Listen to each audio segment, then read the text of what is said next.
भयमपहन्तुं ज्ञान विज्ञान सारं निगमकृतिपजहरे भृङ्गवत् वेदसारम् अमृतमुदधिकश्चापाययत् भृत्यवर्गान् पुरुषमृतभमास्यं कृष्णसंज्ञं नतोऽस्मि। ॐ शान्ति शान्ति शान्ति।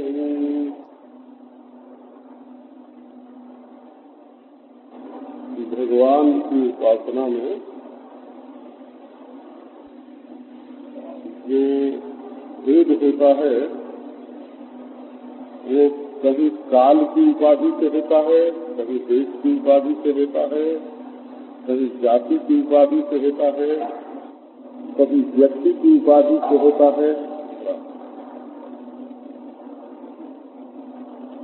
ब्रजभूमि की उपाधि से भगवान का आकार दूसरा है, अवध मंडल की उपाधि से भगवान का आकार दूसरा है, तत्व दूसरा नहीं है।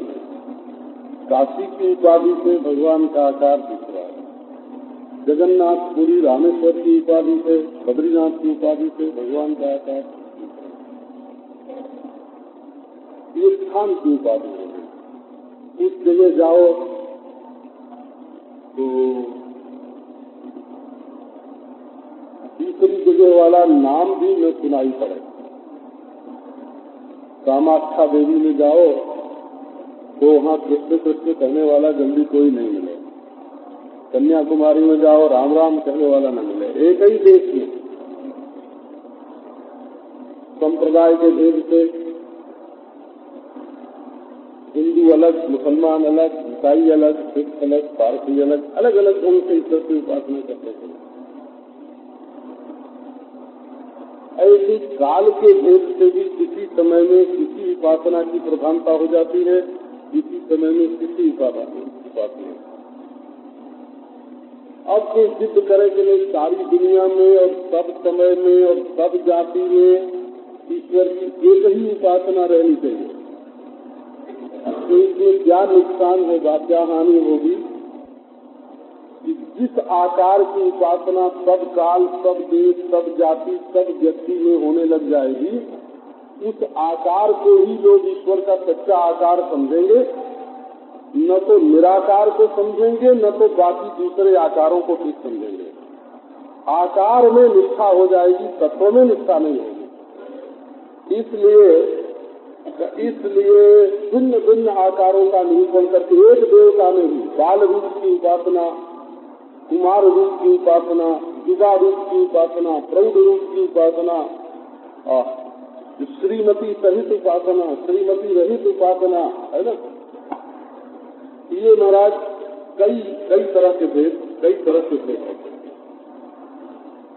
इसलिए ऐसा कोई अक्षर नहीं है जो मंत्र नहीं होता, और ऐसा कोई आकार नहीं है जो भगवान नहीं होता, ऐसी कोई चीज नहीं है जो भगवान के साथ जोड़ी नहीं जा सकती, क्योंकि मूलतः सब भगवान है। इसी सिद्धांत को लेकर के सनातन धर्म का इतना व्यापक दृष्टिकोण है, जो सबको एक संप्रदाय में लाने की कोशिश करते हैं, वही झगड़े का बीज बोते हैं। असल में सब आकार रहे, सब उपासना रहे, सब मंत्र रहे, सब नाम रहे, सब संप्रदाय रहे, और सब में एक ही ब्रह्म परिपूर्ण और उसी की उपासना हो रही है। तो ये जो प्रसंग चल रहा है, ये काल भेद से ईश्वर के नाम, रूप और उपासना की पद्धति में भेद बताने का चल रहा है। इसी भेद में अभेद को देखा जाता है, उसी का नाम ज्ञान होता है। हंसस्तु पर्णो वैकुंठः धर्मो योगेश्वरो बलः ईश्वरः पुरुषो व्यक्तः परमात्मेति गीयते। उस समय लोग ईश्वर का क्या नाम लेते हैं? बोले हंस। माने जिसकी दृष्टि हमेशा सदसत को अलग करके सत्य में स्थित रहती है और असत जिसको छूता नहीं है, उसका नाम हंस। सुपर्ण माने भक्त की अनुकूलता से जिसका पर्ण माने आविर्भाव होता है। सु माने भली भांति, पर्ण माने आविर्भाव जिसका होता है, उसको सुपर्ण कहते हैं। विगत कुंठा माने कुंठा रहित सूक्ष्म बुद्धि में जिसका आविर्भाव होता है, उसको वैकुंठ कहते हैं। जो संपूर्ण जगत का नियंत्रण करता है, उसको धर्म धारण करने वाले को धर्म कहते हैं। और जो साधकों को उनके साधन का फल देता है, उसको योगेश्वर बोलते हैं। जिसमें माया का मल नहीं है, उसको अमल बोलते हैं।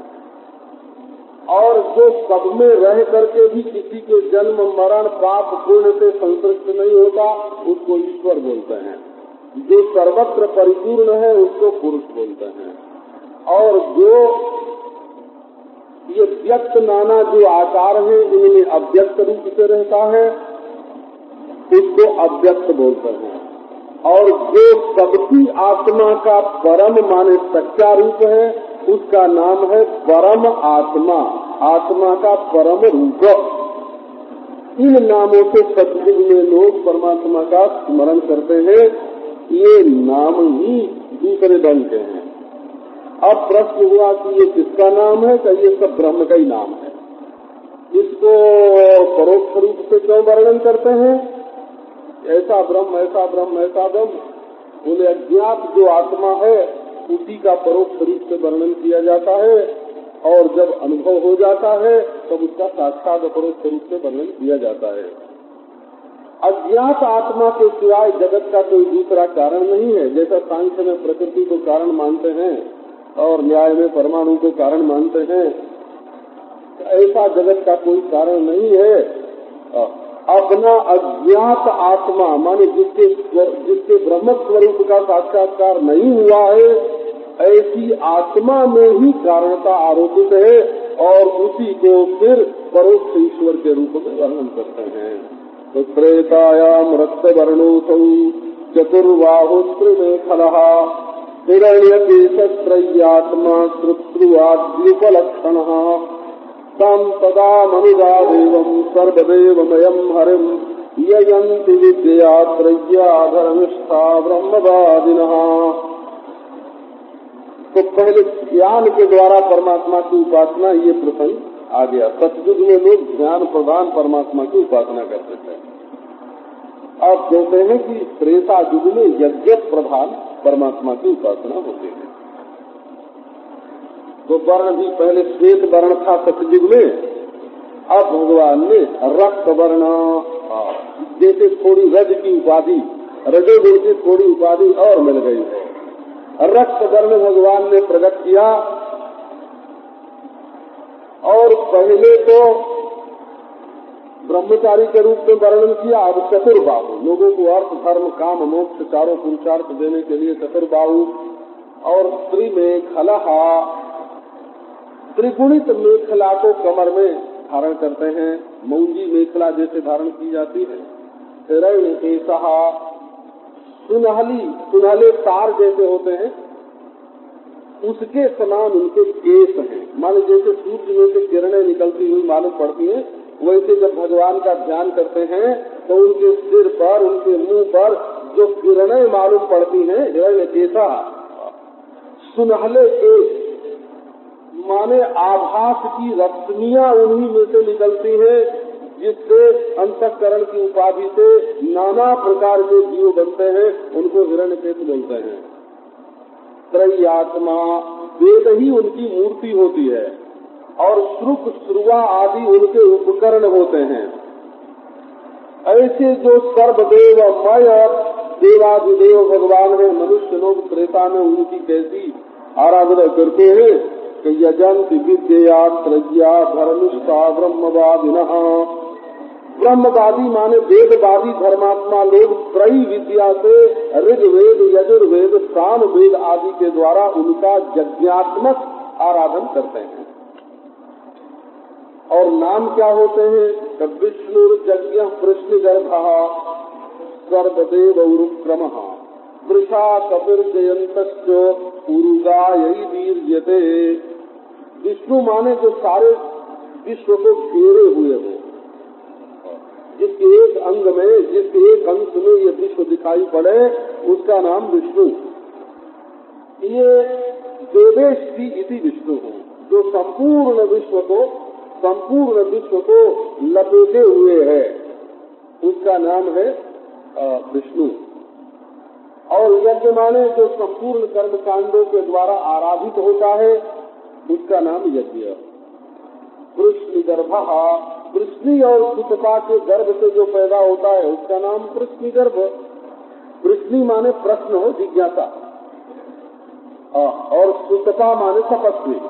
एक तो मनुष्य संयमी हो, सदाचारी हो और परमात्मा के बारे में जिज्ञासा करे, तो परमात्मा उसका बेटा हो जाता है। इसलिए बोलते हैं जो जिज्ञासा के गर्भ में छिपा रहता है, उसका नाम है कृष्णगर्भ। ईश्वर किसके पेट में है? ईश्वर की माँ कौन है? जिसके पेट में ईश्वर छिपा रहता है और फिर प्रकट होता है, बोले कृष्णि के गर्भ में छिपा रहता है। कृष्णि माने प्रश्न, नर प्रश्न होता है और मादा कृष्णि होती है। कृष्णि माने जिज्ञासा, जिज्ञासा के गर्भ में छिपा हुआ है। सर्वदेवा, सर्वे देवा जस्मिन, आंख, कान, नाक, मुंह, ये सब इंद्रियां, अध्यात्म, मन, बुद्धि और सारा अधिदैव, सूर्य, चंद्रमा, ब्रह्मा, ये सब अधिदैव, ये सब जिसमें कल्पित है, उसका नाम सर्वदेव। उरुक्रमः, जो नाना प्रकार रूप धारण करके प्रकट हो रहा है, तरह तरह की गति जिसमें प्रकट होती है, कभी दृष्टि हो, कभी स्थिति हो, कभी प्रलय हो, उसको उरुक्रम बोलते हैं। वृषा कपिः, जो धर्म की वर्षा करे और कभी अपने स्वरूप से विचलित न हो, उसका नाम वृषा कपि। जो जयंत है, जिसकी हार कभी नहीं होती, और उरुधा गीयते इति उरुगायः, जो अनेक प्रकार से है तो एक ही परंतु एकम सद विप्रा बहुधा वदंती उरुगीयते इति उरुगायः। एक का ही नाम कोई कृष्ण कहता है, कोई राम कहता है, कोई निराकार, कोई साकार, कोई निर्गुण, कोई सगुण, कोई दूर, कोई कैसे कैसे जिसका वर्णन करते हैं, और सब जिसमें ठीक होता है। क्योंकि दूर वर्णन करो तो वही, और निकट वर्णन करो तो वही, देर से वर्णन करो मिलने वाला तो वही, और तत्काल मिलने वाला कहो तो वही, यह कहो तो वही, वह कहो तो वही, मैं कहो तो वही है। तो उरुधा गीयते, जिस महात्मा को जैसे जच जाती है वैसे उसका वर्णन करने लग जाता है। वदंति चैतत कवयो यथारूपम, क्योंकि वो जानते हैं कि सब वही। एक महात्मा के मन में आई, बोले पीपल को ही, पीपल कोई का यही साक्षात परमात्मा है, ब्रह्म है। अब कोई काट दे कि वो ब्रह्म नहीं है, तो बिल्कुल नहीं कर सकता, क्योंकि अधिष्ठान रूप से पीपल का अधिष्ठान ब्रह्म है, पीपल का प्रकाशक ब्रह्म है। पीपल का आकार, विकार, प्रकार, उसमें जो संस्कार, उसमें जो बीज, उसमें जो पत्ते, उसके गले, उसका डाली, उसके तने, सब तो सब परमात्मा में है। कौन कहेगा कि ये परमात्मा नहीं है? तो जिस की चैतत कवयो यथारूपम, महात्माओं की जैसे रुचि होती है वैसे वर्णन करना प्रारंभ कर देते हैं, ये ही परमात्मा है। और तत्वज्ञानी महापुरुष की ये विशेषता मानी गई है। वो मांडुक्य कारिका में ये प्रसंग आता है। यम भावम दर्शयित्य तम भावम सतु पश्यति, परमात्मा का जो रूप वो वर्णन करने लग जाए, जम भावम दर्शयित्य, जहाँ जो भाव करा दे, है ना, तो बस जिज्ञासु को उसमें वही भाव दिखने लगेगा। क्यों? तो वो तो सब में परमात्मा को देखता है ना, तो अंत तक परमात्मा का वर्णन उसमें करेगा। तो इसीलिए तरह तरह से परमात्मा, भैंस में पंचदशी में आया है, भैंस में परमात्मा का साक्षात्कार है ना। एक हमारे महात्मा है, तो उनके बारे में प्रसिद्ध है कि चादर में चतुर्भुज दिखा दिया उन्होंने। अपना चादर उठा के ऐसे दिखाया, बोले देखो इसमें ये कर्म योग है ना, इसमें ये भक्ति योग है, इसमें ये अष्टांग योग है, सबको दर्शन होता गया। देखो ये चतुर्भुज नारायण चादर, तो चादर में चतुर्भुज कि देखो ये ब्रह्म के समान निष्क्रिय है, ये समाधि के समान देखो निसंकल्प है? ये देखो जैसे भक्त लोग आत्मसमर्पण कर देते हैं भगवान को, वैसे हमारे हाथों में समर्पित है? और बस ऐसी चद्दर की तरह आदमी को रहना चाहिए। तो सब कुछ तो इस चद्दर में है। तो महाराज महात्मा लोग सब जगह सब देखते हैं। एक महात्मा है, बड़े सिद्ध महापुरुष, तो वो कहते हैं कि सब में सब है, ऐसे बोलते हैं, सब में सब है।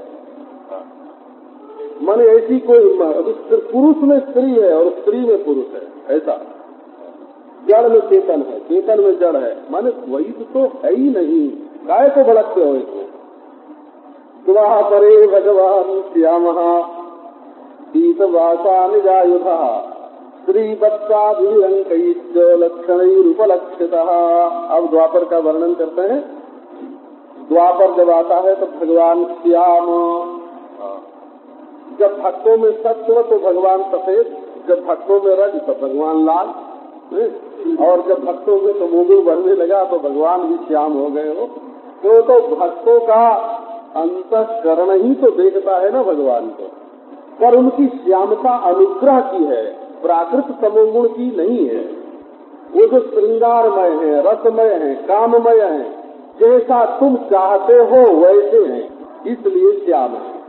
पीतवासा, प्रेम का कपड़ा पहनते हैं तो निराभरण, लेकिन प्रेम का पीला कपड़ा पहन लेते हैं। निजायुधा, और अपने जो आयुध हैं उनको धारण करते हैं। श्रीवत्सादिरंकैश्च, और श्रीवत्स आदि उनके चिन्ह है, वक्षस्थल पर उनके त्रिकोण जो भौरी है बालों की सुनहली, उसको श्रीवत्स बोलते हैं। और दाहिनी तरफ भृगु जी के पाद का चिन्ह है, बाईं ओर लक्ष्मी है, गले में कौस्तुभ मणि है, ये सब उनके लक्षण हैं। तम तदा पुरुषम मर्त्या महाराजोपलक्षणम यजंति वेद तंत्राभ्याम परम जिज्ञासवो नृप। जब द्वापर आया तब ये जो संसार के मनुष्य हैं पुरुष रूप में भगवान की आराधना करते हैं, और महाराजोपलक्षणम, जैसे बड़े राजा महाराजा वस्त्र आभूषण धारण करते हैं, मुकुट भी है सिर पर, गले में माला भी है, छत्र कमर भी है, ये महाराजोपलक्षणम। यजंति वेद तंत्राभ्याम परम जिज्ञासवो नृप, जानना तो चाहते हैं वो परम ब्रह्म परमात्मा को, लेकिन वैदिक और तांत्रिक मार्ग से उनकी उपासना करते हैं। तो सतयुग में ध्यान की प्रधानता, त्रेता में यज्ञ की प्रधानता, और द्वापर में पूजा की प्रधानता, उपासना की प्रधानता। परम जिज्ञासवो नृप, नमस्ते वासुदेवाय नमः संकर्षणाय प्रद्युम्नाय अनिरुद्धाय तुभ्यं भगवते नमः।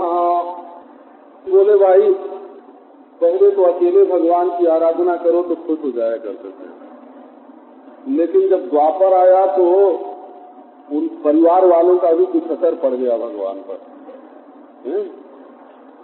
तो बोले कि पूरे परिवार के साथ भगवान की आराधना करो तब खुश होंगे। तो वासुदेव माने भगवान, और शंकरथल माने उनके भाई, और प्रद्युम्न माने उनका बेटा, और अनिरुद्ध माने उनका पौत्र। हाँ, अब चारों की आराधना करो, चारों जब खुश होंगे, पूरा घर खुश होगा, तब भगवान खुश होंगे। ये जो अंतःकरण है ना अपना, वो बुद्धि ज्ञानात्मक जो अंतःकरण है उसमें वासुदेव, जो क्रियात्मक अहंकार है उसमें शंकरथल, और जो कामात्मक चित्त है उसमें प्रद्युम्न, और जो संकल्पात्मक मन है उसमें अनिरुद्ध। चारों में मन की उपाधि से भी, क्रिया की उपाधि से भी, संस्कार की उपाधि से भी, और ज्ञान की उपाधि से भी, अंतःकरण की जो चारों वृत्तियां हैं, चारों में भगवान की उपासना करो। एक समय वो था जब केवल ज्ञान ध्यान से ही काम चल जाता था, एक समय वो था जब ज्ञान और क्रिया से ही काम चल जाता था, एक समय वो था जब ज्ञान ध्यान क्रिया के साथ साथ थोड़ी वासना भी उसमें जोड़नी पड़ती थी। अब क्या बोले भाई, सारा संकल्प, चारों अंतःकरण के चारों भाग भगवान में लगाओ, संपूर्ण अंतःकरण लगाओ, तब परमात्मा की प्राप्ति होगी। संकल्प करो भगवान के बारे में, क्रिया करो भगवान के लिए, नहीं तो संसार में खिंचावट जितनी जितनी बढ़ती जाती है ना, संसार का आकर्षण। पहले लोगों का मन स्वभाव से ही ज्यादा संकल्प नहीं करता था, वासनाएं कम रहती थी, कर्म में रुचि ज्यादा नहीं रहती थी, तो केवल ज्ञान से ही काम चल जाता था। अब इधर एक ओर तो कर्म खींच रहा है, एक ओर संस्कार खींच रहे हैं, एक ओर वासनाएं खींच रही है, तो सब में बैठे हुए जो भगवान है, सब में भगवान को बैठा लो, सब में भगवान को बैठा लो तो जल्दी चलोगे भगवान की तरफ। इसलिए वासुदेव भगवान को नमस्कार है, संकर्षण भगवान को नमस्कार है, प्रद्युम्न भगवान को नमस्कार है, अनिरुद्ध भगवान को नमस्कार है। ये सब एक ही भगवान के चार रूप है।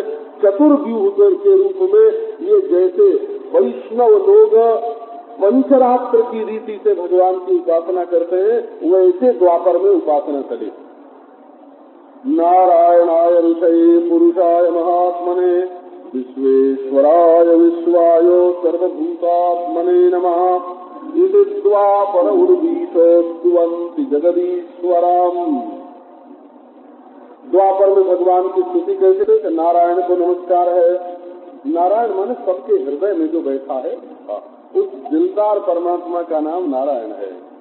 नरसेदम नारम हृदय, नार माने नर का हृदय, उसमें है घर जिसका, उसका नाम नारायण।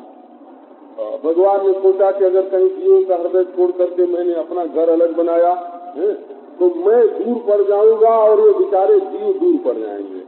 इसलिए अपना घर भगवान ने दूर नहीं बनाया है, भक्तों के हृदय में ही अपना घर बना करके रखा कि भाई हमारी कुटिया अलग नहीं, हमारा महल अलग नहीं, हम तो तुम्हारे घर में अपनी गुजर करेंगे हमेशा है। जो प्रेमियों के हृदय में रहे उसका नाम नारायण। ऋषि माने ज्ञान स्वरूप सर्वज्ञ, पुरुष माने परिपूर्ण, महात्मा माने उदार शिरोमणि, अत्यंत उदार, जो अपने आप को देने के लिए हर समय राजी। विश्वेश्वराय सबके मालिक, विश्वाय संपूर्ण विश्व के रूप में विराजमान, विश्वेश्वर भी और विश्व भी, और संपूर्ण प्राणियों के कारण ऐसे जो भगवान है उनको हम नमस्कार करते हैं। इति द्वापर उर्वीशोद्वन्ति जगदीश्वरम् नाना तंत्र विधानेनो कलावती यथा शृणु। इस प्रकार हे राजन, द्वापर में जगदीश्वर की स्तुति होती है और कलयुग में भी नाना प्रकार के तंत्र विधान से जैसे भगवान की स्तुति की जाती है और पूजा होती है, उसका श्रवण करो। अब देखो सब कुछ सुनाई रहे, इसमें श्रवण करो विशेष कहा, क्योंकि अब कलयुग ही तो आ रहा है ना। मैंने जिस समय ये प्रसंग राजा परीक्षित को सुखदेव जी सुनावेंगे, उसके बाद तो सारा का सारा कलयुग का ही समय है। तो उस समय की जो आराधना की पद्धति है उसको विशेष रूप से सुनो। इसके लिए कहा श्रेणु कृष्ण वर्णम कृषा कृष्णम सांगोपांगास्त्र पार्षदम यज्ञ संकीर्तन प्रायैर् यजन्ति कुमेधसः। अब आया कलयुग महाराज, इसमें तमस भी गाढ़ हो गया। तो भगवान बोले कि अच्छा, जब जीवों के हृदय में गाढ़ तमस हुआ तो हम भी काले बन करके आ गए। श्यामता जो है वो कृष्णता बन गई। श्याम दूसरी सांवरा सांवरा बोलते हैं ना, तो किसी को बोलते हैं कि आदमी का रंग कैसा है, बोले सांवरा सांवरा है, और किसी को बोलेंगे कि इसके शरीर का रंग कैसा है, बोले काला है। तो सांवरे सांवरे में और काले काले में जैसे फर्क होता है, वैसे महाराज श्रीनाथ जी जो है, द्वारकाधीश जी जो है ना, बिहारी जी जो है, ये सांवरे नहीं काले हैं, कृष्ण है। कृष्ण घना अंधकार हृदय में छिप जाने के लिए जैसे काले बने हुए हैं। किसी को ध्यान करो और भगवान हृदय में न दिखे तो फिर प्रश्न होगा भगवान का दर्शन क्यों नहीं होता। बोले तुम्हारे काले में अभी काला मिला हुआ है। बोला तुम्हारा भी काला अभी काले में काला मिला हुआ है, इसलिए नहीं दिखता है। तो कृष्ण वर्णम तुषा कृष्णम सांगोपांगास्त्र पार्षदम, रंग है कृष्ण अथवा नाम है कृष्ण। वर्ण माने नाम भी और वर्ण माने रंग है। कृष्ण वर्णम किंतु त्विषा अकृष्णम, कांति कैसी है शरीर की? अकृष्ण। अकृष्ण माने नीलोज्वल मणि के समान जगमग जगमग जगमग, ये तो नीलम है भाई। उस अंधकार में भी ऐसी ज्योति छिटकती है कि हृदय प्रकाश से भर जाए। सांगो पांगास्त्र पार्षदम, कैसे ध्यान करना का अंग, हृदय आदि जो उनके अंग है, कैसी आंख है, कैसी नाक है, कैसा मुख है, कैसे बाल है, कैसा हृदय, कैसा हाथ, और उपांग माने कौस्तुभ आदि जो धारण किए हुए हैं वे कैसे हैं, और अस्त्र जो उनके शंख चक्रादि अस्त्र हैं वे, और पार्षद जो उनके साथ रहते हैं। साक्षात भगवान की आराधना कैसे करना, तो बहुत मजा आया। ध्यान को तो विक्षेप ने हर लिया, विषया शक्ति और विक्षेप ने ध्यान पर कब्जा कर दिया। क्योंकि जिससे प्रेम होगा उसका ध्यान होगा कि भगवान का ध्यान होगा। विषया शक्ति और फिर चित्त का विक्षेप, यहाँ से वहाँ, वहाँ से वहाँ, इसलिए तो ज्ञान को हर लिया। और महाराज वेद शास्त्र का जो अज्ञान है, कर्मकांड का जो अज्ञान है, और शुद्ध वस्तुओं की जो उपलब्धि न होना है, सामग्री शुद्ध न मिलना, उसने यज्ञ को हर लिया। और अज्ञान बिल्कुल दिखावटी होता है महाराज। कभी कभी किसी कर्मकांड में जब जाके शामिल होना पड़ता है, निंदा तो नहीं करते हैं, क्योंकि वैदिक धर्म में अपना बड़ा प्रेम, बड़ी रुचि, बड़ा संस्कार, उसका बड़ी पीड़ा होती है। लेकिन जब विवाह में जाते हैं, जब किसी यज्ञ में जाते हैं और वहाँ देखते हैं कि बिल्कुल विधि के विपरीत हो रहा है।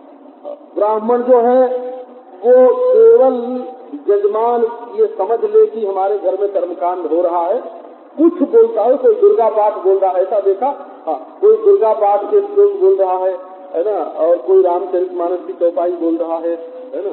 दूसरों के यहाँ तो चौपाई भी चल जाती है वो कर्मकांड में। और वैदिक मंत्र की तो बच्चों की वो रामचरितमानस भी ज्यादा नहीं पढ़ते हैं, तो उसके यहाँ पंडितों को देखा रामचरितमानस की चौपाई बोल के विवाह करा देते हैं।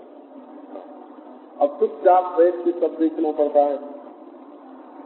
तो ऐसा महाराज, और पूजा पत्री जो है तो उसमें भाव की कमी, बढ़िया नैवेद्य बनाया कि भगवान को भोग लगावेंगे और पहले ही अपनी जीभ पर पानी आ गया है ना, उसको अशुद्ध मानते हैं, भोग लगाने लायक नहीं होता।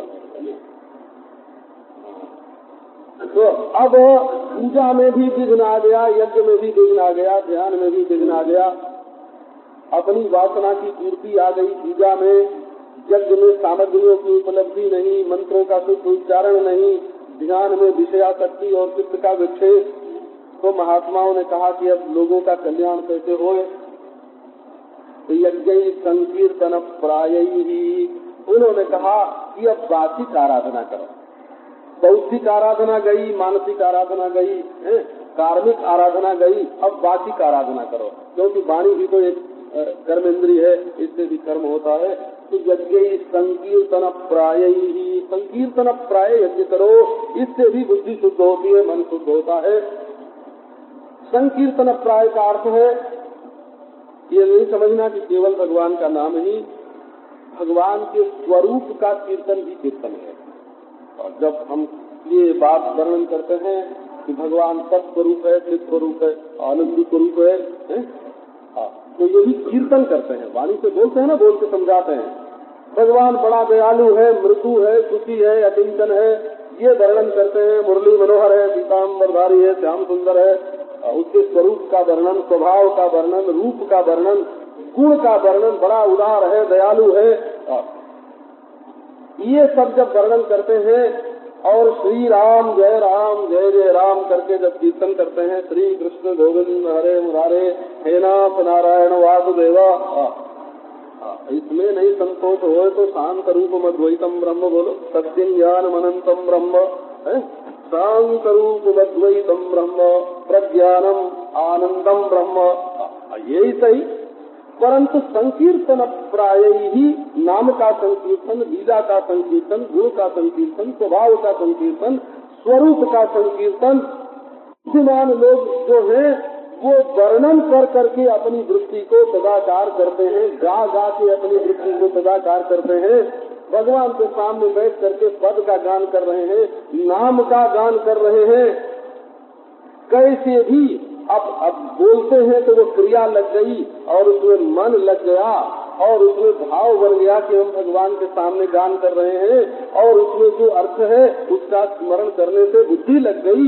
इस प्रकार कलयुग में बुद्धिमान पुरुष जो है वो संकीर्तन प्राय यज्ञ से भगवान में अपने मन को लगाते हैं।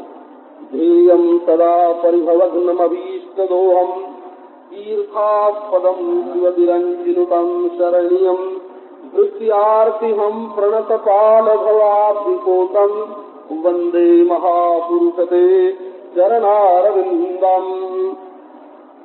हे महापुरुष ते चरणारविन्दम वन्दे। स्तुति कैसे करते हैं भगवान की? कैसे करते हैं कि हे महापुरुष, जो एक शरीर में,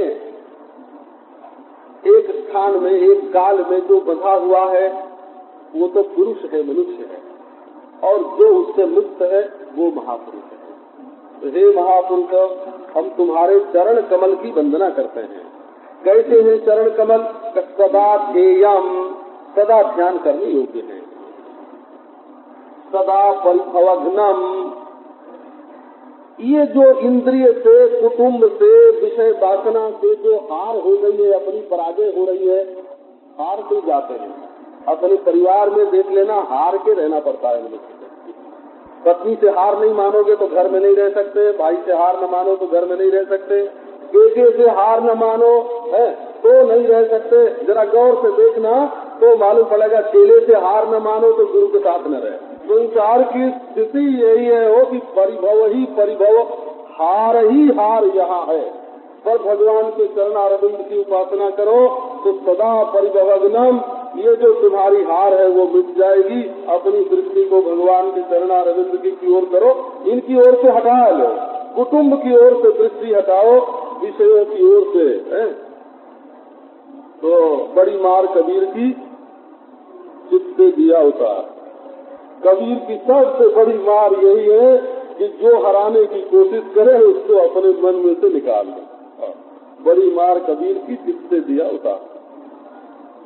तो परिभवग्नम अभीष्ट दोहम, और केवल हार से बचाने वाला ही नहीं, जो चाहोगे तो देगा। ये कामधेनु है, भगवान का जो चरणारविंद है वो कल्पवृक्ष है। अभीष्ट दोहम, अभीष्ट का दोहन करने वाला है। जैसे कामधेनु के नीचे बैठ के चाहे जो दुह लो, वैसे ही भगवान के चरणारविंद को अपने हृदय में बसाओ और उसमें से चाहे जो दुह लो। तो देखो, हार से बचाया, जो चाहते हो तो दिया। बोले जब सब देगा तो कभी कभी गंदा भी दे देगा। बोले नहीं, तीर्थास्पदम, पवित्र है, गंगा आदि नदियां उसी में तो निकलती है, उसी में से। बोले जो भी बड़े बूढ़े लोग न मानते हो, मृत्यु अभिरंचिनुताम, शंकर और ब्रह्मा उसको नमस्कार करते हैं। तो बोले भाई बड़े लोग नमस्कार भी करते हो पर वो स्वयं हमारी रक्षा न करता हो तो शरण्यम, शरणे साधु, जहाँ हम जा करके उसकी शरण ग्रहण करेंगे वो हमारी रक्षा करने के लिए तैयार है। वृत्त्यार्थी हम, अपने सेवक की आरती को नाश करने वाला, और हे प्रणत पाल भवाब्धि पोतम, इस संसार सागर के लिए वो जहाज है। ऐसा हे महापुरुष जो तुम्हारा चरणारविंद है उसकी हम वंदना करते हैं। ये श्लोक भाई हमको बचपन में रटाया हुआ था, और उसमें से ध्येयं सदा परिभवग्नमभीष्टदोहम् तीर्थास्पदम शिवविरंजिनुतम शरण्यम वृत्यार्तिहम प्रणतकाल भवाब्धिभूतम वंदे महापुरुष ते चरणारविंदम। आश्रय योग्य आत्म सुखात्मक है, क्योंकि इसमें बाहर का सहारा नहीं है ना, भीतर ही रहता है ना, इसके रहने की जगह कहाँ है, तो भीतर है। इसलिए इसके पास पहुंचने के लिए कोई टिकट खरीदने की जरूरत नहीं है ना, कोई परमिट लेने की जरूरत नहीं। क्या लेते हैं, वीसा लेते हैं ना, विदेश में जाना हो तो पार पत्र, पार जाने का पत्र, समुद्र पार जाने का पत्र लेते हैं, पार पत्र लेते हैं। विदिशा में जाना हो तो वीसा लेते हैं।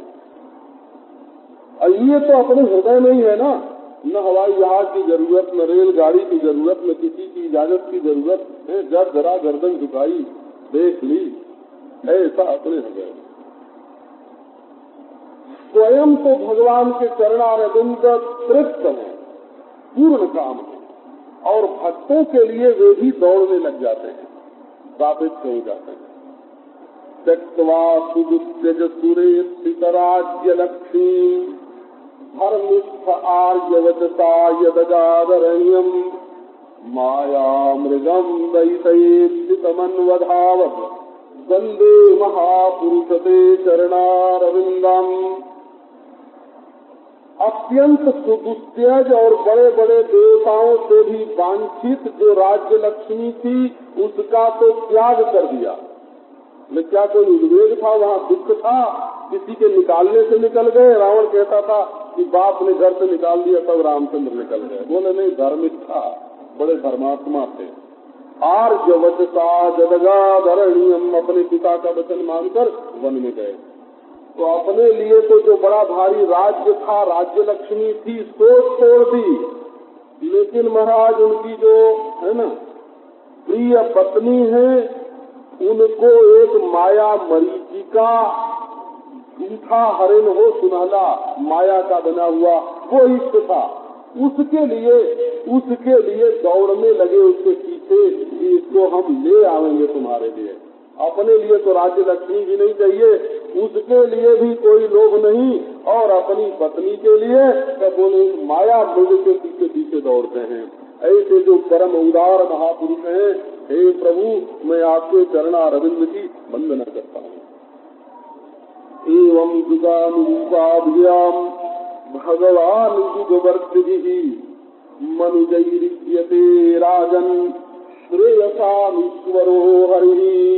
अब योगेश्वर विदेह को संबोधन करके कहते हैं कि हे राजन, इस प्रकार सतयुग में, सतयुग त्रेता द्वापर कलयुग में रहने वाले मनुष्यों के द्वारा सतत युग के अनुरूप भगवान की आराधना की जाती है।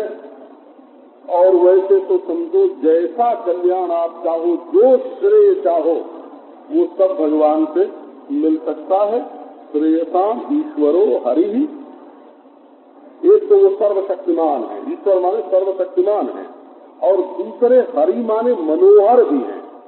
कोई कोई सर्वशक्तिमान होते हैं तो बड़े विकट होते हैं महाराज, किसी की ओर देखे नहीं, किसी से मिले नहीं है, और बिल्कुल वो अपने को सबसे अलग कर लेते हैं। लेकिन ये सर्वशक्तिमान होने पर भी हरि है।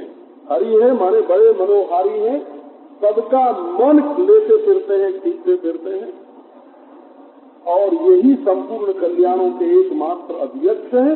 इनकी आराधना करो, इनकी आराधना करो, सब कुछ मिलेगा। ईश्वर की आराधना से अलग जो कुछ भी नहीं है। अब कलयुग की प्रशंसा करते हैं।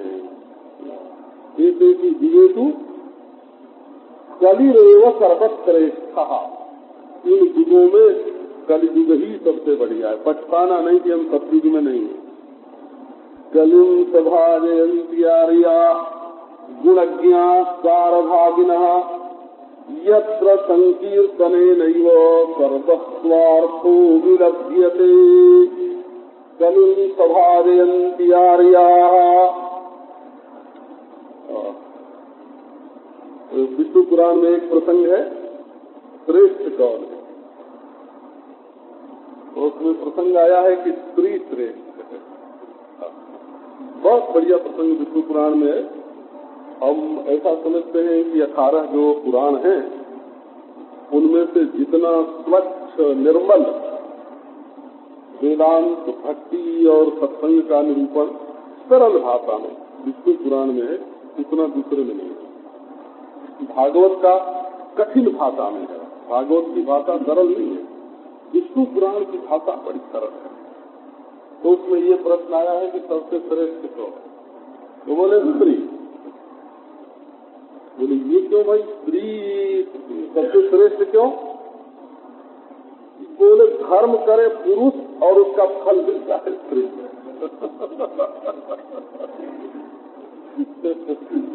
इन्हें किए कराए ही धर्म की बागनी हो जाती है।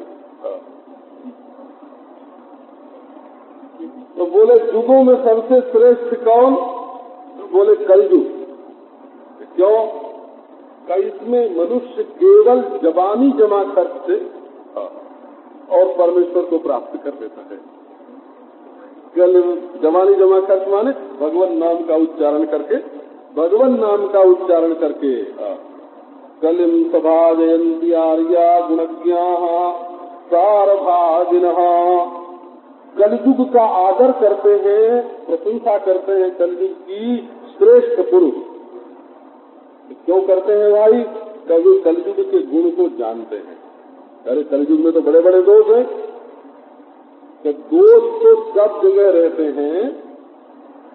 काम लेने वाला अपना काम चलाता है कि दोषों की गिनती करता है? किसी सेठ से तुमको उधार रुपया लेना होए और उसके पास जाओ तो ये जांच करोगे कि ये शराब पीता है कि नहीं, कि तुम रुपया लेके चले आओगे?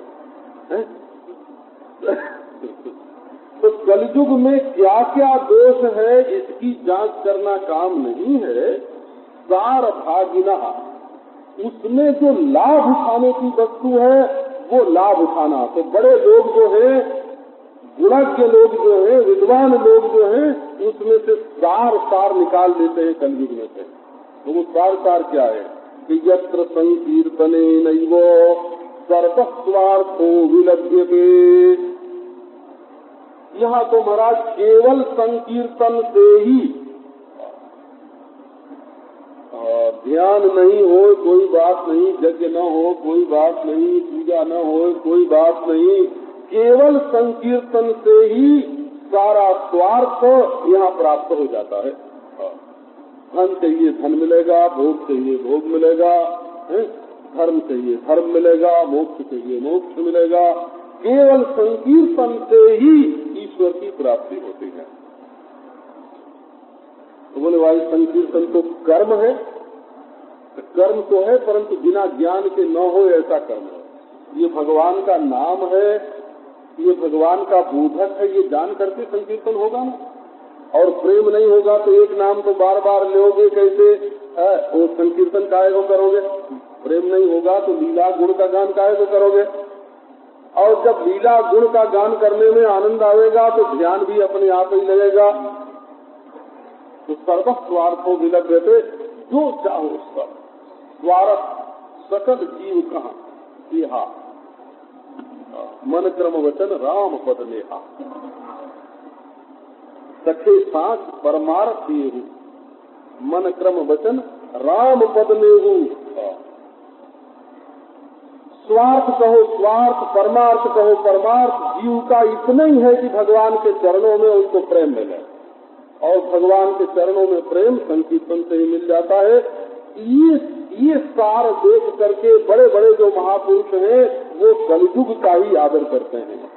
नय्यत परमो लाभो देहिनाम भ्राम्यतामिह, यतो विन्देत परमाम शांतिम नश्यति संस्कृतिः। इससे बढ़ करके कोई दूसरा लाभ नहीं है।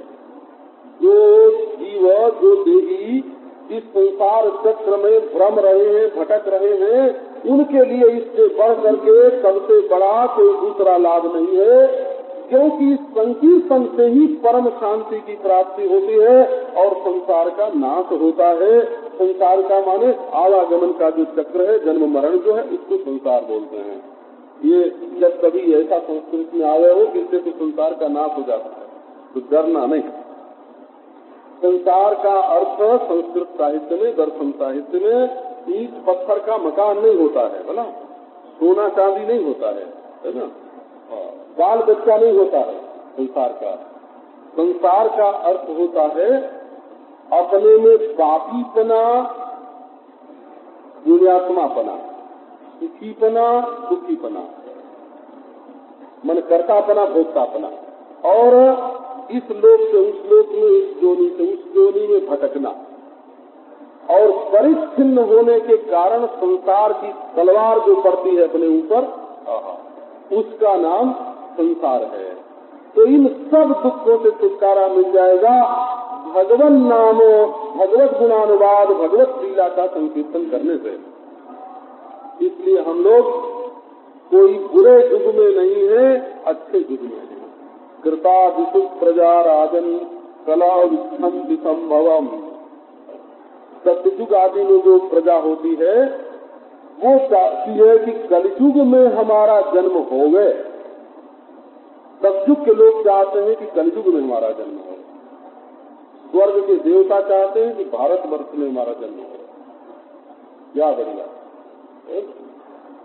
सतयुग वाले तरस रहे हैं कि कलयुग में हम पैदा होए, स्वर्ग वाले तरस रहे हैं कि हम भारतवर्ष में पैदा होए, और हम लोग कलयुग में और भारतवर्ष में पैदा हुए। इसमें क्या विशेषता है कि यत्र संकीर्तनान्वयिनाम हरिर्दास्यस्य संभवम।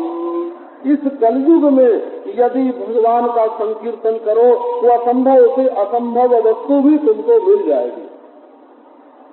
कलौ खलु भविष्यन्ति नारायण परायणा। क्योंकि कलयुग में भगवान के भक्त होते हैं। भक्तों का संग जैसा कलयुग में मिल सकता है, दक्षिण में चले जाओ, भक्त ही भक्त, श्री रामानुजाचार्य, श्री शंकराचार्य, श्री निम्बारकाचार्य, उनके अनुयायी। महाराष्ट्र में चले जाओ, क्या नामदेव, तुकाराम, संत ज्ञानेश्वर, बड़े बड़े समर्थ रामदास, बड़े बड़े भक्त महाराष्ट्र में चले जाओ। जहाँ देखो, गुजरात में, उत्तर प्रदेश में, बिहार में, ऐसा कोई प्रांत नहीं हो, बल्कि ऐसा कोई गांव नहीं है जिस गांव में कोई न कोई भक्त न हुआ हो, और ऐसा कोई परिवार नहीं है जिसके 2, 4, 10 पीढ़ी में कोई न कोई भक्त नहीं हुआ हो। ये तो भक्तों का संग कलयुग में ज्यादा मिलता है, जिससे मनुष्य भगवान की ओर चल सके। क्वचिन महाराज द्रविदेशु च भूरिशः ताम्रपर्णी नदी यत्र कृतमाला पयस्विनी कावेरी च महापुण्या प्रतीति च महानदी ये पिबन्ति जलम तासां मनुजा मनुजेश्वर प्रायो भक्ता भविष्यन्ति वासुदेवे मलाशया। हे महाराजा, कहीं कहीं द्रविड़ देश में, द्रविड़ देश माने वही जिसको तमिल बोलते हैं ना आज, हाँ, मद्रास के आसपास, और जहाँ जिन देशों में ताम्रपर्णी नदी है, कृतमाला नदी है, पयस्विनी नदी है, महापुण्या कावेरी नदी जहाँ बहती है, श्री रंग क्षेत्र देखो है, बहुत जगह कावेरी नदी तो बहुत बड़ी है। प्रतीति महानदी है। प्रायः हे मनुदेश्वर, हे राजन, जो लोग इन नदियों का जल पीते हैं प्रायः उनमें भक्त अधिक होते हैं। गंगा जल पीने से तो चित्त में वैराग्य की वृद्धि होती है, और ब्रज में जमुना जल पीने से प्रेम की वृद्धि होती है। ब्रज के बाहर नहीं, जमुना जी की जो महिमा है वो ब्रज में प्रेमदायिनी रूप में श्री जमुना जी रहती है, क्योंकि जमुना जी ब्रज से बाहर जाना कुछ ज्यादा पसंद नहीं करती है। बता, आगरा में देख करके जमुना जी को कुछ परेशान नहीं होती है। हम अपने मन का है ना दोस्त बताते थे आपको। एक बार हम लोगों को जमुना जी पार करना पड़ा हो ताज के पास, पैदल जा रहे थे प्रयाग, तो मथुरा से आगरे आए पैदल। तो जब जमुना जी को पार करना हुआ आगरे में, तो ताज के पास नाव से किया, क्योंकि सत्संग वहीं था ताज में। तो अब वो स्नान करना था प्रातः काल, तो जमुना जी को देख करके बिल्कुल हिम्मत नहीं पड़ी कि यहाँ स्नान करें। वह गंदगी गंदगी गंदगी। तो उस पार उतर के दूसरी पार जाके जमुना जी में स्नान किया हो, आगरा वाले पार में नहीं किया। तो ब्रज भूमि तक तो जमुना जी बड़ी पवित्र, बड़ी पवित्र, और काशी तक गंगा जी की बहुत। वैसे तो कानपुर में ही लोगों ने गंगा जी को बिगाड़ने की बहुत कोशिश की है, लेकिन बीच में प्रयागराज है, समझो काशी विश्वनाथ की नगरी है, तो ऐसे। और सरयू में सरयू जल का पान करने से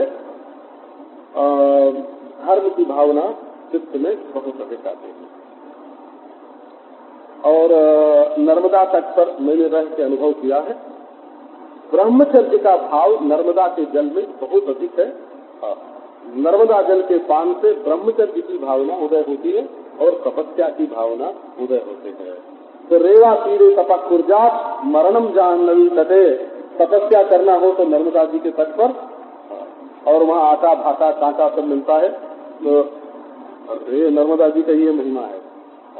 ये तो कांटे हैं किनारे पर, बहुत ज्यादा निकलो तो कपड़े में उलझ जाएं, और भाटे ये बैगन बहुत होते हैं, और आटा मिलता है, बैगन का भरता बनाओ और आटे की रोटी बना लो और डट के खाओ, और कोई भोग विलास वहाँ मिलने वाला नहीं है। तो ऐसे ये नदियों के जल का भी अलग अलग प्रभाव होता है। तो दक्षिण में जो ये कावेरी आदि नदियां हैं, उनका जल पान करने से प्रायः, अब तो समझो कि ऐसा तो नहीं कह सकते कि जो जल पीते हैं तो सब भक्त ही होते हैं, क्योंकि मेढक भी इसी जल में रहते हैं, मछली भी रहते हैं, कछुए भी रहते हैं। तो श्रद्धा न होए, प्रेम न होए, महात्म्य ज्ञान न होए, तो भक्ति तो हृदय में कहाँ से आवे। लेकिन श्रद्धा के साथ जो उनका जल पान करते हैं, उनके हृदय में भक्ति आती है, और धीरे धीरे अमलाशया अंतःकरण शुद्ध होकर के भगवान में भक्ति मिलती है। अब वर्णन करते हैं कि भक्त के लिए विधि निषेध जो है वो नहीं होता है, इसलिए भक्त कृतकृत्य हो जाता है। एक कृतकृत्य होता है और एक इति कृत्य होता है। तो भाई इति कृत्य का अर्थ है कि अभी हमारा ये करना है, ये करना है, ये करना है। एटिकेट के चक्कर में जो पड़ा हुआ है वो इति कृत्य के चक्कर में पड़ा हुआ है। तो इति कृत्य जो है ना, ये इनके साथ ऐसे मिलना, ऐसे हंसना, ऐसे बोलना, हंसते समय कितना इंच फर्क पड़े दोनों होठों में, और दांत कितना दिखावे, ये पढ़ाया जाता है, दिखाया जाता है कि हंसते समय दोनों होठ की दूरी कितनी होनी चाहिए, और जो टेढ़ापन आता है वो किस कोण में आना चाहिए। शीशानुदेश के लोग पहले अभ्यास करते हैं कि हंसना हो तो ऐसे हंसना। तो ये एटिकेट का जो चक्कर है ना, इति कृत्य है, ये करो, ऐसे बैठो, ऐसे उठो, ऐसे हंसो, ऐसे बोलो, ये भक्तों के लिए नहीं होता है। ये बात बताते हैं क्योंकि वो कृतकृत्य होते हैं। कृतकृत्य होते हैं देवर्षभूता चंद्रनाम पितृणाम कीनतिम करो नायमृणी जराजन सर्वात्मना यरणम शरण्यम गतो मुकुंदम परिहृत्य कर्तम। जो कर्तव्य से ऊपर उठ करके कर्तम परिहृत्य, जो कर्म बंधन को और भेद बुद्धि को छोड़ करके, कर्त माने भेद बुद्धि, कृति छेदने, छेद भेद को छोड़ करके और कृत्य को छोड़ करके भगवान की शरण में आया। सर्वात्मना सर्वभाव से शरणीय मुकुंद भगवान की शरण में आ गया।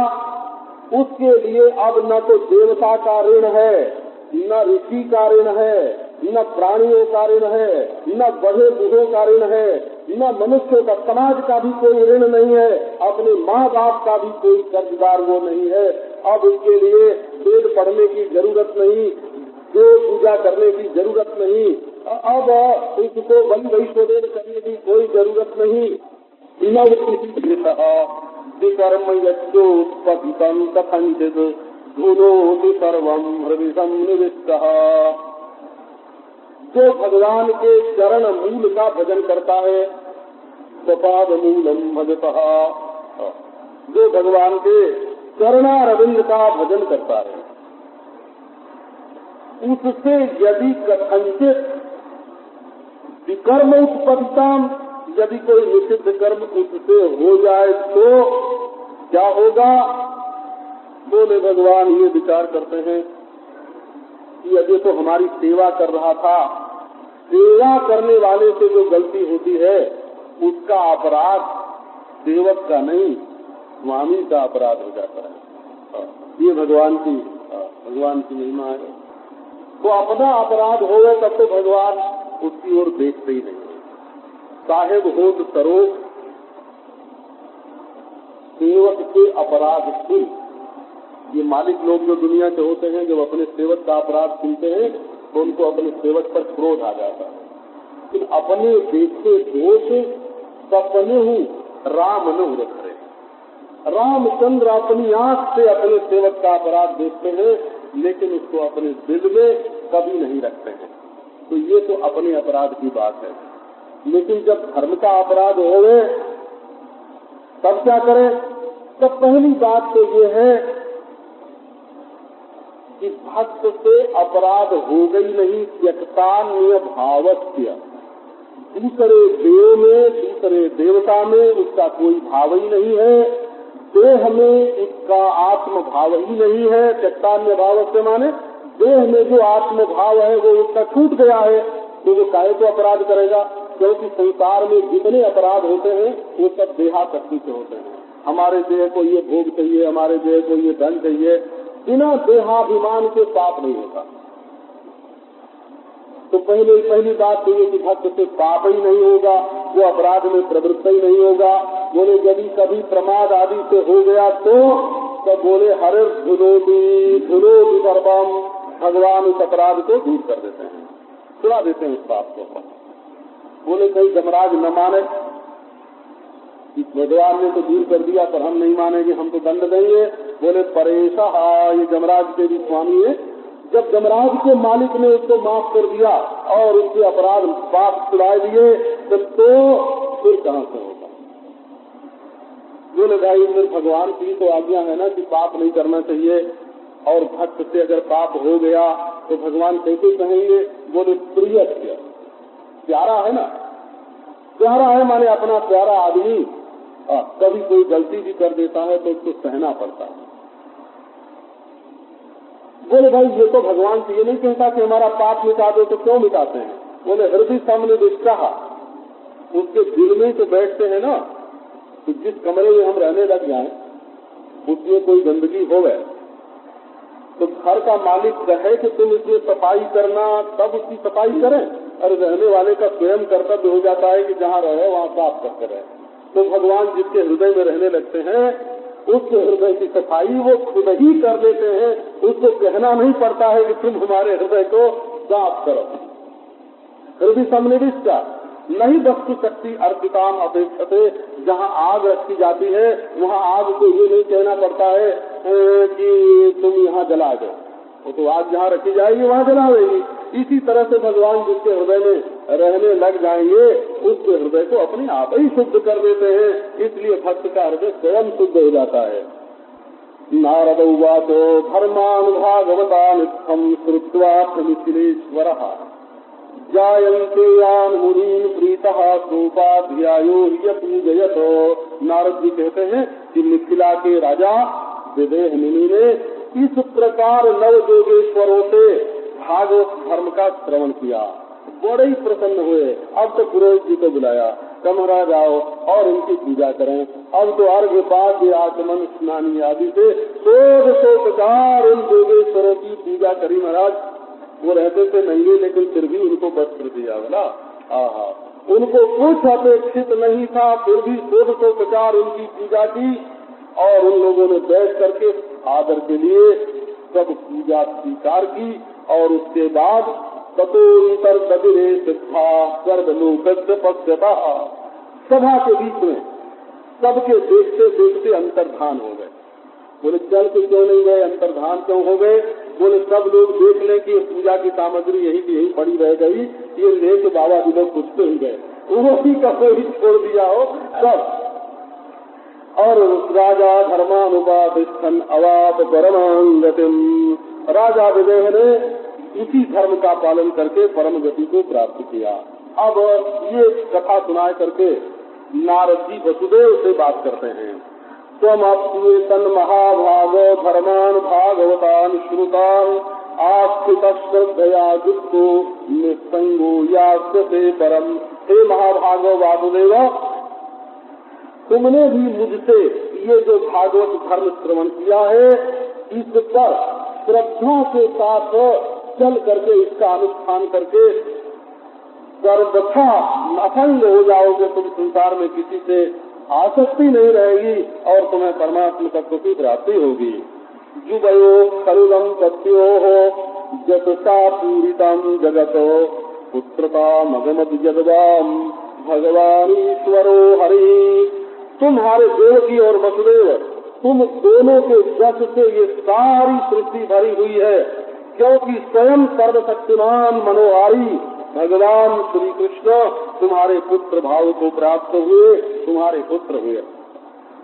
अब अंतःकरण की शुद्धि के लिए तुम्हें कोई कर्म नहीं करना पड़ेगा। क्यों? दर्शनालिंगनालापै शयनासन भोजनैः आत्मा वाम पावित कृष्णे पुत्र स्नेहम प्रकुर्वतो हो। श्री कृष्ण के प्रति पुत्र स्नेह करके कि कृष्ण हमारा बेटा है, और ऐसा पुत्र स्नेह करके जो तुम लोगों ने प्रेम भरी आंख से कृष्ण को देखा, उनको अपने हृदय से लगाया, प्रेम से उनसे बातें की, उनको अपनी सज्जा पर सुलाया, अपने आसन पर बैठाया, अपनी थाली में भोजन कराया, अपना बेटा है, इससे तुम्हारी आत्मा पवित्र हो गई। अब तुम्हें पवित्र करने के लिए और कुछ भी करना शेष नहीं है। वैरेयम नृपतयः शिशुपाल पौंड्र साल्वादयो गति विलास विलोकनाभ्यैः ध्यायन्त आकृतधियः शयनासनादौ तत्साम्यमापुरनुरक्त धियां पुनः। अभी तुम लोगों ने तो बेटा मान करके स्नेह किया। शिशुपाल पौंड्र साल्व, ये जो राजा लोग हैं, ये तो कृष्ण से वैर करते थे, दुश्मनी करते थे, वैर करते थे, दुर्मना थे। दुश्मन दुष्ट, दुष्ट कर गए और मन, जिसके मन में दुष्ट होए, दोष होए, दुष्ट होए, उसको दुश्मन बोलते हैं। लेकिन उन्होंने भी कृष्ण कैसे चलते हैं, कृष्ण कैसे देखते हैं, कृष्ण कैसे विलास करते हैं, यही बातें उनके ध्यान में भी आया करती थी, और इससे उनकी बुद्धि की शक्ल बदल गई, है ना, आकृति बदल गई बुद्धि की, कृष्णाकार उनकी बुद्धि हो गई। सोते समय भी कृष्ण का ध्यान, बैठते समय भी कृष्ण का ध्यान, चलते समय भी कृष्ण का ध्यान। ये वैरी जो हैं, वैर करने वाले, दुश्मनी करने वाले, वे कृष्ण का ध्यान करके कृष्ण रूप हो गए। तो अनुरक्त धियाम पुनः प्रेम, जो कृष्ण से प्रेम करते हैं, कृष्ण के अनुरागी हैं, उनके संबंध में तो कहना ही क्या। वैर से चित्त वृत्ति के कृष्णाकार हो जाने से जब कृष्ण की प्राप्ति हो जाती है, तो जो पुत्र स्नेह करते हैं तो उनके हृदय में कृष्णाकार वृत्ति हो जाए और हृदय शुद्ध हो करके परमात्मा की प्राप्ति हो जाए, तो आश्चर्य ही क्या है। तो मापत्य बुद्धिम अकृथा कृष्णे सर्वात्मनीश्वरे माया मनुष्य भावेनो गूढ़ईश्वर के परे व्यये भूभारा सुरराजन्य हंतवे गुप्ते तताम अवतीर्णस्य निर्वृत्यै यशो लोके वितन्यते। ये कृष्ण सर्वात्मा है, कृष्ण सर्वशक्तिमान ईश्वर है, इनको केवल बेटा ही समझ के मत रह जाना। ये तो माया मनुष्य के भाव से अपने ऐश्वर्य को छिपा करके तुम्हारे घर में प्रकट हुए हैं। असल में तो ये परम अव्यय ब्रह्म तत्व है। पृथ्वी का भार उतारने के लिए और दैत्य राजाओं को मारने के लिए, संतों की रक्षा करने के लिए और उनको परमानंद का दान करने के लिए ये तुम्हारे घर में अवतीर्ण हुए, और इसीलिए उनके यश का विस्तार भी किया जाता है कि उनके यश का गौण वर्णन करके लोग पवित्र हो जाएं। श्री सुखदेव जी महाराज कहते हैं, एक श्रुत्वा महाभागो वसुदेवोति विस्मितः देवकी च महाभागा जहतुर्मोहमात्मनः। ये सुन करके महाभाग्यवान जो वसुदेव हैं अत्यंत विस्मित हुए और महाभागा देवकी को भी बड़ा भारी विस्मय हुआ। दोनों एक साथ बैठ करके श्रवण कर रहे थे। वो महाभाग्य वसुदेव और महाभागा देवकी। और जहतुर्मोहमात्मनः, कृष्ण के पुत्र रूप से प्रकट हो करके ये बताने पर भी कि मैं ईश्वर हूँ, कंस के कारागार में जिस मोह की निवृत्ति नहीं हुई थी।